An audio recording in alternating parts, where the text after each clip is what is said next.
Well, it's kind of cool and rainy outside today, and it's kind of got me in the mood for soup. So I had some little stew meat. I hope you can see the little bits of meat in there. I cut it up really fine, really small when I make soup. And remember when we did the beef and noodles, you have to make sure your meat's really dry before you put it in the pan to get that nice golden brown sear on it.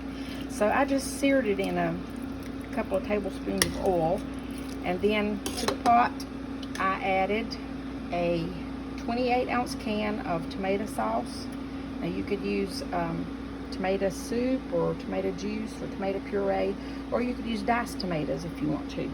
Then I added a 15-ounce can of kidney beans, and I drained those, and I even rinsed mine because I want all that liquid out of there.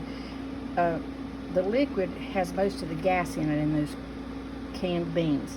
So I added that small can of kidney beans. Then I added a 28-ounce can of green beans, a small can of chickpeas. Now this is chickpeas, and some of you may not be familiar with those. Those are garbanzo beans.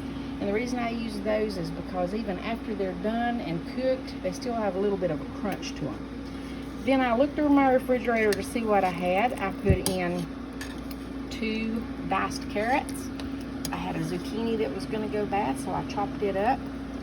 I put in 4 large potatoes, and I had a little tiny head of purple cabbage that was not being used, so I chopped that up and put it in there too. So I just put in enough water to cover everything. Now I'm going to bring it up to a boil, and once it boils, I'm going to turn the heat down to about 3, and I'm going to put a lid on, and I'm going to let it simmer for about an hour and a half. I got the lid off. Check our soup. It's been cooking now for about an hour and 15 minutes. Doesn't that look awesome? And this soup will freeze well if you don't eat it all.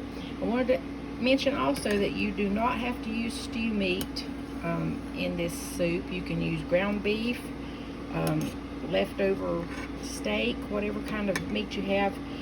You could even do a ground pork, or even chicken would be good in it. So, and if you don't want to make a meat version, just use the tomato base and make just a plain vegetable soup. But we're going to have this tonight with a good old grilled cheese sandwich, and I hope you'll try that.